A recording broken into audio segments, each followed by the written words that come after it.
गढ़वाड़ा तालुका के जरी बुजुर्ग गांव में ग्राम पंचायत के विभाजन के लिए एक ग्राम बैठक आयोजित की गई थी। ग्राम सभा विभाजन हेतु 390 एवं प्रभाग हेतु 90 का बहुमत प्राप्त होने पर पंचायत का विभाजन न करने का निर्णय लिया गया।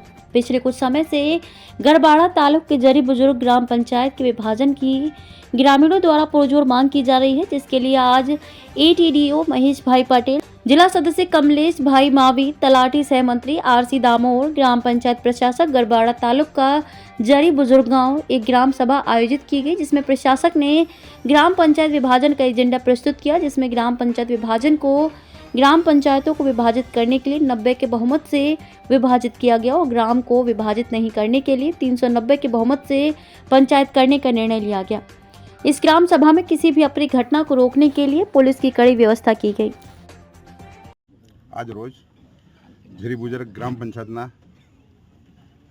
ग्राम सभा રાખવામાં આવેલી હતી। એમાં એક અરજદાર દ્વારા અરજી કરવામાં આવેલી વિભાજન અર્થે વિભાજન માટે ગામ લોકોને એજન્ડા આપેલી। એજન્ડા અનુસંધાનની અંદર ગામ લોકો ભેગા થયેલા અને વિભાજન કરવું કે ના કરવું એના વિશે લોકોને પૂછતા આંગળી ઊંચી કરવામાં આવેલી છે।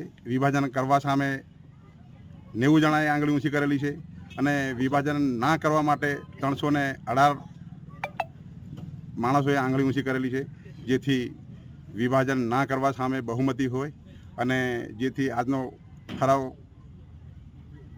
આપણા વહીવટદારશ્રીને કરવા માટે આપણા જિલ્લા તાલુકાના ડેપ્યુટી ડીડીઓ શ્રી પટેલ સાહેબે કહેલું કે વિભાજન ના કરવા સામે બહુમતી હોય, જેથી વિભાજન કરવા સામે વાંધો હોય, જેથી આ ઠરાવ આજ કરવામાં આવેલ છે અને સર્વ ગામ લોકોની સંમતિના લીધે આજે વિભાજન સામે વાંધો હોય।